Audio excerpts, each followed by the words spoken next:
Assalamualaikum warahmatullahi wabarakatuh. Shalom. Perkenalkan, nama saya Sakinah Talesi dengan NIM 2023-32041. Di sini saya mau menjelaskan tentang temukan satu masalah pada profesi pekerjaan bidang keilmuan kamu. Konstitusi Indonesia. Salah satu masalah yang dihadapi adalah profesi di bidang keilmuan konstitusi Indonesia. Kesulitan dalam menyimbangi dinamika sosial dengan norma hukum yang tergantung dalam konstitusi.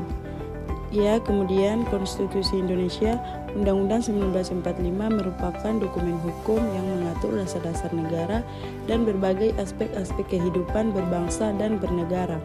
Namun, dinamika sosial yang terus berkembang seperti perubahan teknologi, nilai-nilai sosial, dan tuntut masyarakat seringkali tidak sejalan dengan norma hukum yang sudah tergantung dalam konstitusi. Untuk mengatasi masalah ini diperlukan upaya kolektif dari berbagai pihak, organisasi masyarakat, sipil, akademis, dan masyarakat luas. Upaya tersebut meliputi yaitu peningkatan pendidikan dan informasi tentang konstitusi. Pendidikan dan informasi tentang konstitusi perlu dimasukkan dalam kurikulum pendidikan formal dan informal. Kemudian yaitu berilah topik dan alasan mengapa itu menjadi masalah sebagaimana pendekatan salah satu topik materi presentasi diskusi di kelas. Topik kesenjangan digital di Indonesia, tantangan menuju keadilan sosial. Alasan mengapa ini menjadi masalah. Selanjutnya, kesenjangan digital merupakan isu krusial yang perlu dibahas dalam konteks Indonesia. Berikut beberapa alasan mengapa topik ini relevan dan menjadi masalah. Akses terhadap teknologi. Indonesia memiliki potensi besar dalam pemanfaatan teknologi, namun akses terhadap internet dan perangkat digital masih timpang. Wilayah terpencil, masyarakat miskin, dan kelompok rentan seringkali tertinggal dalam hal ini. Kemudian selanjutnya yaitu pendekatan dalam presentasi diskusi. Analisis data dan fakta. Presentasi dapat dimulai dengan menyajikan data dan fakta tentang kesenjangan digital di Indonesia, seperti persentase penduduk yang memiliki akses internet, tingkat literasi digital, dan distribusi infrastruktur teknologi.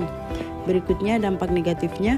Presentasi dapat membahas dampak negatif dari kesenjangan digital seperti pergeruan kemiskinan dan terbatasnya akses terhadap pendidikan dan kesehatan. Terus kemudian yaitu solusi dan strategi.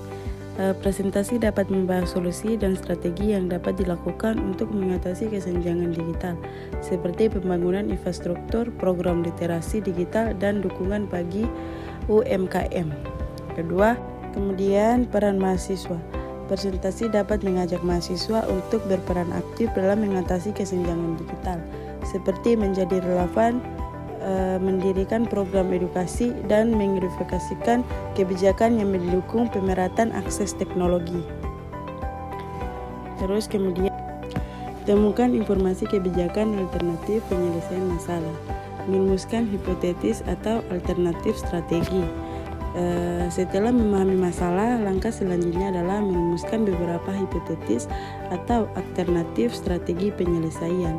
Proses ini membutuhkan kreativitas dan pemikiran kritis untuk menghasilkan berbagai pilihan yang potensial. Selanjutnya yaitu berikan saran Anda kepada pihak-pihak terkait untuk solusi mengatasi permasalahan tersebut.